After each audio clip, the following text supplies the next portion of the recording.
And can I say one potential piece of hope for the future that may make people consider doing ridiculous things? Hyperplasia. Okay. We say it doesn't happen in humans. It probably does. Don't tempt me. I've put that off in my mind for forever. Folks, welcome. I am Dr. Mike Israetel here for Renaissance Periodization. We are super excited to have Dr. Eric Helms here, one of my esteemed colleagues, and he works for 3DMJ, and they have an amazing YouTube, by the way, that you should be checking out. There's, I would say, significantly more informative than ours, but less giant, bald, round-faced, asshole-making stupid jokes. So it's just better. Eric, stretching is something that women and old people do. It won't get me jacked. It died, I think, in the 80s with yoga. You're saying stretching can maybe get me jacked, and you tried something and you have some studies? Let's hear about it. Yeah, this is some crazy stuff. And it actually goes all the way back to highly unethical animal models where we took quails. Animals loved it. We didn't ask and we didn't know how to ask. You can tell they love it. But you assume, yeah. Right? And they especially like being sacrificed. So anyway, back in the day, and this is how we actually learned that mechanical tension was one of the root causes of skeletal muscle hypertrophy. You take quails primarily or chickens with a few rabbit models and you put them under constant stretch, like mechanisms, weighted things. Put things on their wings. Yeah. For those animal lovers, I also am abhorrently when I read these studies. Don't read them. Just know that they did things that resulted in extreme stretching. Yes. Sometimes for days. For days. Don't worry. In nature right now, hundreds of animals are dying in the worst possible way. And now, and again now, and again now. We're missing all the trigger warnings for the people who like animals.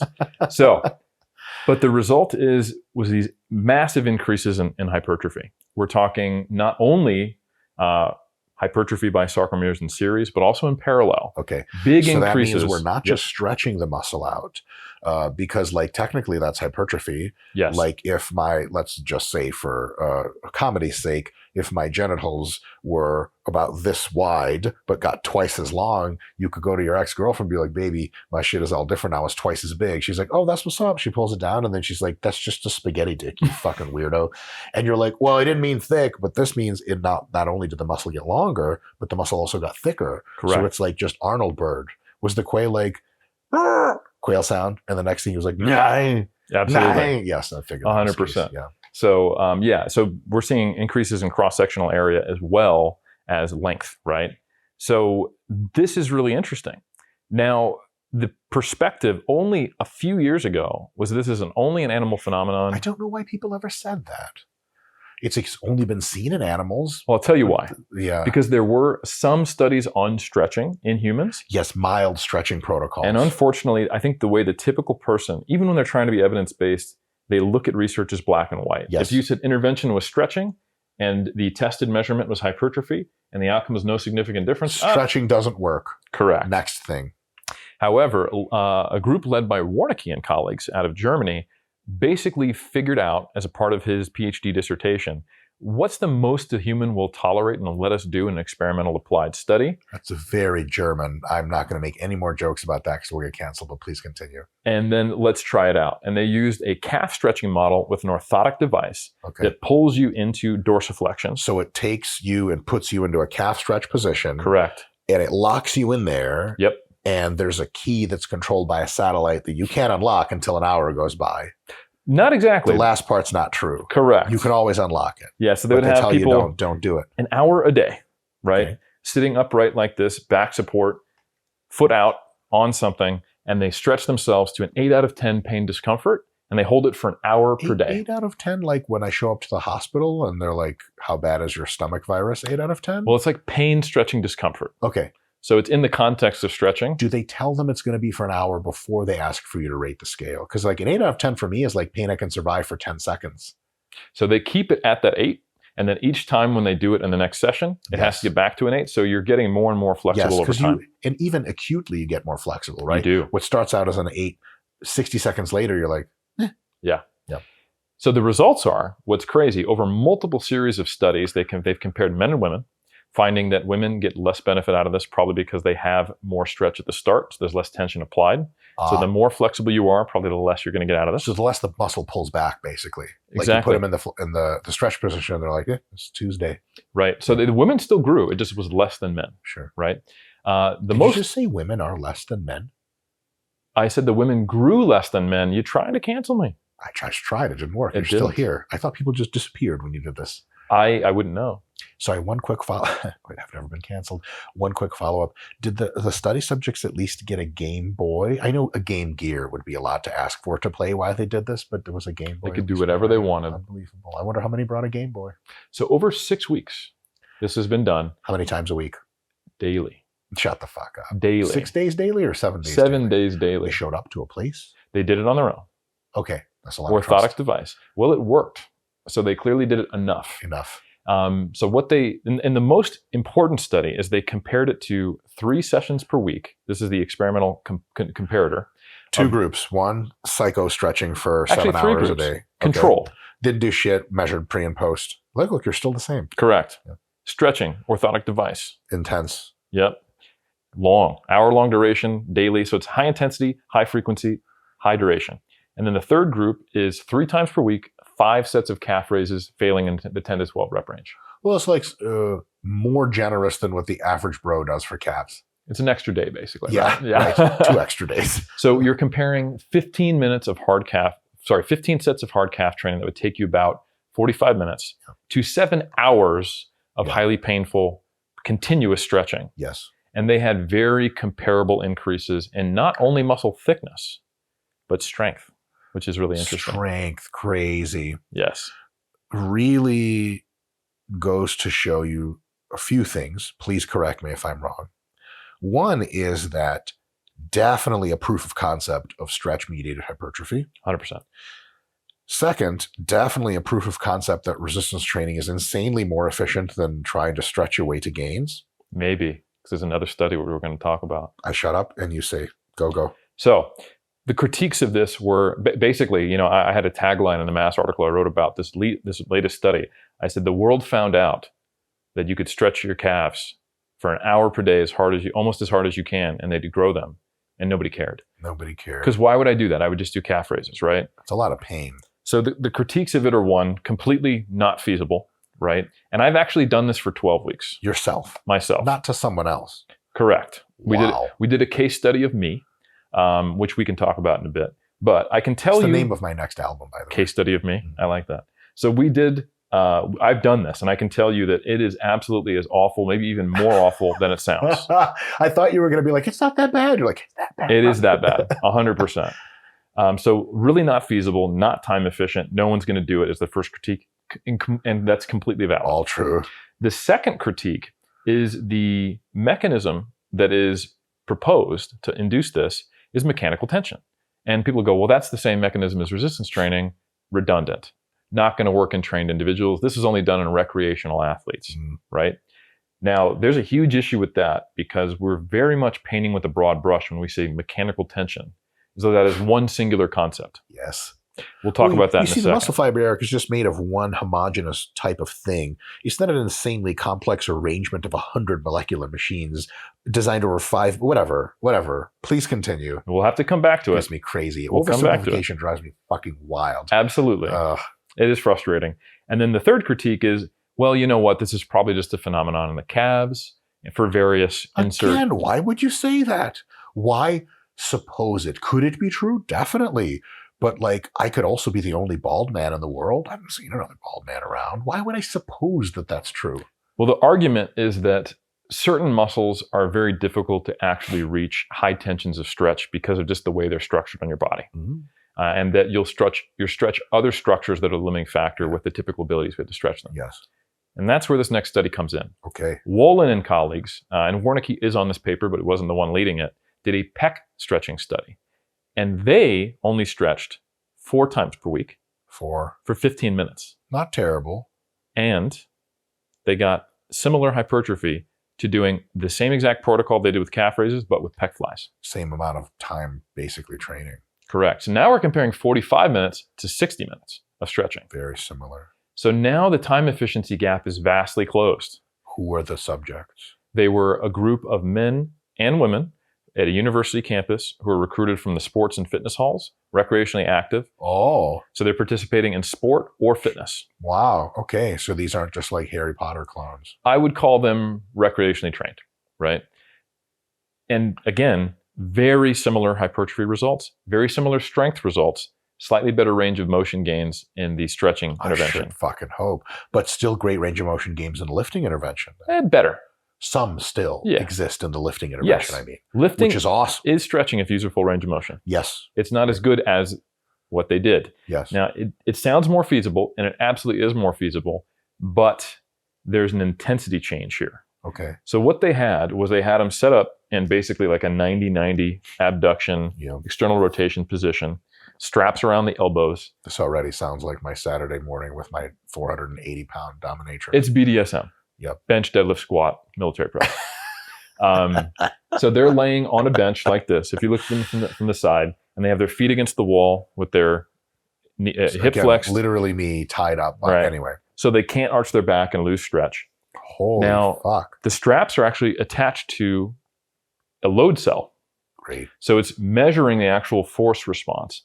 And they have the wraps, they're self-ratcheting. So anytime the person is relaxing into it, that is the new position they're stuck in. This is a torture device. A third, they didn't have them at 8 out of 10. They had them at maximal stretch discomfort. So like you press the red button when you want, but if you don't want to press it, we're still here. Correct. So the position they initially got into was what the participants said, I cannot handle any more stretch. That is the most I can handle. Oh, any more, I see. Correct. Not I can't handle this stretch. Correct. Okay. So, and then when they actually have a plot in this study where they show the graph, and there would be a relaxation effect. Of course. So the muscle tendon unit is acutely adapting to the stretch. They get a little more, and it ratchets. And then you see the force curve go up on the load cell. Yeah. It happens again, and it ratchets again. Yeah. And they would do this for 15 minutes, right? So while this is not a full hour, I guarantee you those are probably the most uncomfortable 15 minutes those people had in their lives. Unless you were high as fuck, and then it'd be amazing. A machine that auto stretches you, you just fucking vibe out for 15 minutes. Sign me up. My concern is that you might not be able to rate what maximal discomfort was, and you could maybe get injured. Oh, come on. So, there's no machine that can hurt me, Eric. Maybe not you. Humans and your toys. Outliers, that's the problem, Super right? villain arc just got in there by accident. So while this does seem a lot more feasible, this is... the caveat is that this intensity might have been required to offset the 1/8 of the time that was being applied. Yes. So I don't know for sure, but it is really intriguing that if you can do a very, very high intensity stretch, you don't need to do it daily. You can do it 4 times a week. Yep. You don't need to do it for an hour. You can do it for 15 minutes, and you're going to get comparable results to doing 15 sets to failure of Peck flies. Yep. So I think that's really interesting. Does this have application yet? The big question is, what is the mechanism of action here? We know it's mechanical tension. And I know that means some people have just dismissed it. And hey, this is redundant if you're trained. Because they're like, if I just isometrically contract here. Same thing. Same. But I don't think that's the case. We already know that's not the case. Because accentuated stretch already is superior to same amount of mechanical tension supplied at the top range. And now we have a deep confirmation of a profound theoretical stretch study confirming that there's something about the stretch that does this. So we know the body detects tension. Yes. The muscles detect tension a variety of ways. We know that some of the tension is passive, some of it is active. We know that tension at the stretch is effective for causing hypertrophy when you have lots of load in your hand or you're just down here, but it's also effective at causing hypertrophy when you're just like put in a fucking bird cage and they do this shit to you. Yes. Eric, from real world gym stuff, let's say none of us have enough time for even 15, because look, honestly, real talk, I'm not putting myself through 15 straight minutes of pain 4 fucking times a week. I don't give a fuck if my dick is going to get big. Well, man, maybe there, but barely. I'm working with a lot already. I don't need saying condoms don't fit. In any case, just lifting wise. Yes. What do we take from this general understanding that's emerging about stretching and hypertrophy? What is good to do? What is good to not do? Absolutely. I think this shows us one of the mechanisms by which training in a lengthened position or at longer muscle lengths, or even just the same muscle length, but biasing the tension at the longer position is likely, causing the hypertrophy, or at least a small part of it. Some gains. I would suppose probably a small part of it. Another potential application, though, is, however, let's say you're traveling, and you're in an area where you don't have access to gym equipment, or let's say COVID happens again. Fuck that. I would ideally have liked to have that not happen. It never happened the first time. Woo! Or it was planned. I don't know. Pandemic that didn't happen. Woo! Totally. China didn't do it because it didn't happen. All of those things are logically consistent. Yes. I think if I was in a position where I was like, you know what, I can't get to the gym and I have 15 minutes, absolutely. I think there's a role for getting really serious about it and doing stretching. Yes. So, when I travel, ideally, I'm going to a place where there are high quality gyms. But sometimes my coaching responsibilities, like I remember I went to 2017 Worlds in Belarus.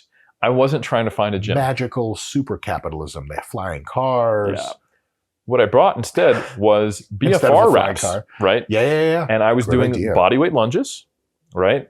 I would also put them around my shoulders and do push-ups. It's not ideally designed to train your pecs, but if everything else fatigues out quickly, there's actually a study showing it can induce pec growth. Sure. And then I'd get what I could on the combo racks between sessions. Oh, nice. I made it work.